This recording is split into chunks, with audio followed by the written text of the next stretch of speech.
Bien, y con un mensaje que exige respeto a la vida y a la libertad de expresión, el periodista Carlos Payán Belver recibió el máximo galardón que otorga el Senado a mexicanos sobresalientes. Vamos a verlo.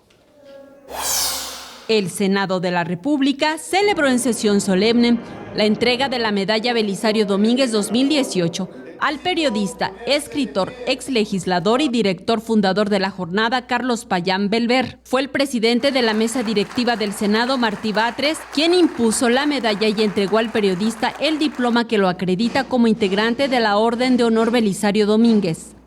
Me otorgan la honrosa medalla Belisario Domínguez cuando llego ya al último trecho de mi camino y poco a poco he empezado a decirle adiós a las personas, a los animales, las cosas, los libros y los lugares que tanto he amado en esta vida. El evento se llevó a cabo en la vieja casona de Xicoténcatl, en el antiguo salón de sesiones, en presencia del presidente de México, Andrés Manuel López Obrador, reconocimiento que dedicó a los fallecidos.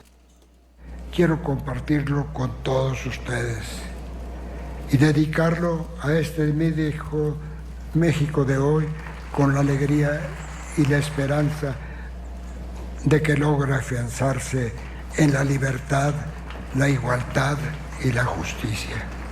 Pero también la quiero dedicar a todos los periodistas muertos en nuestro país. En el dictamen presentado por la Comisión para la Medalla Belisario Domínguez, se establece que Payán Belver ha dedicado toda su vida a la defensa de la libertad de expresión y los derechos humanos. Saray Mariscal, 21 Noticias.